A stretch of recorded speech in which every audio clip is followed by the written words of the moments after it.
የአርቲፊሻል ኢንተለጀንስ ቴክኖሎጂ ዲፕ ፌክ ይባላል። ዲፕ ፌክ ስንል ዲጂታል ሪከርዲንግ ነው።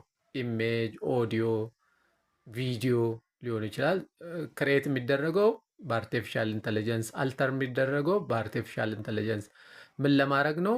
ሪል ፐርሰን እንዳደረገ ሪል ሰዎች እንዳደረጉት አድርጎ አስመስሎ ማቅረብ ማለት ነው። ሉክ ዲፕ ፌክ ፌክ ይላል እንትኑ ራሱ ማለት ነው። እና ይሄ ቴክኖሎጂ አድቫንቴጅም ዲስአድቫንቴጅም አለው።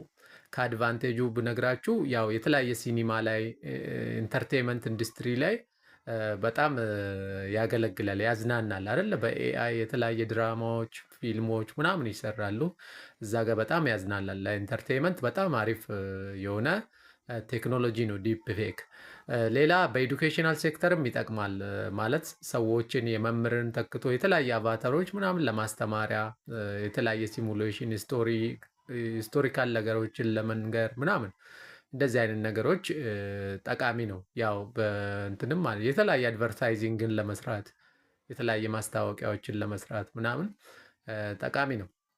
ከዲስአድቫንቴጁ ደግሞ አንደኛው ምንድን ነው? እስካም ፍራውድ እና እስካም እንደረጋለን። ፊሽንግ ምናምን ቮይስ ፊሽንግ ምናምን ይባላል እና እንደ ቺፍ ኤክስኪዩቲቭ ኦፊሰር የባንክ ቺፍ ኤክስኪዩቲቭ ኦፊሰር እንዳለ አስመስለው የሆነ ገንዘብን ሊቀበል ይችላሉ ማለት ነው።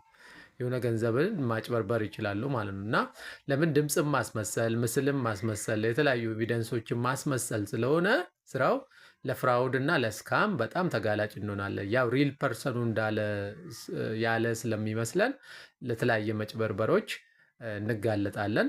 ሌላ ደግሞ ዲስኢንፎርሜሽን የሚባል አለ። ፌክ ኒውስ ማሰራጨት የፖለቲካል ስፒቾች አይደለ?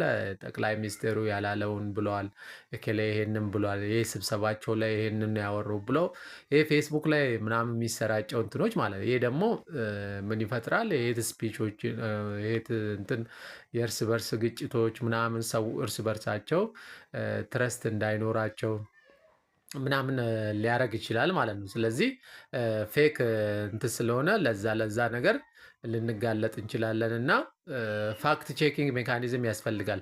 አው የሆነ ሰው እኛ ያላለውን ነገር ብልሃል ብሎ የሆነ በዲፕ ፌክ የኛን ድምፅ አስመስሎ ምናምን ቢሰራ ፍርድ ቤት ብንቀርብ አይደለ ምን ያህል ፍርድ ቤቶቻችን ቼክ ያደርጋሉ ይሄን እንትን ማለቱ ማለት ነው። ማለት ድምፁ በድምፅ ኤቪደንስ አለኝ በምስል ኤቪደንስ አለኝ ተብሎ ብንቀርብ ፍርድ ቤት ብንከሰስ ይህን ቴክኖሎጂ ክሮስ ቼክ አድርጎ ትክክለኛነቱ የሚያረጋግጥ እንትን አለ የለም የሚለውም ያው ኢትዮጵያ ውስጥ ጥያቄ እንትን ያስብላል። ግን ዲፕፌክ ለዚህ ሁሉ ይዳርጋል ማለት ነው። ያላለውም ብለዋል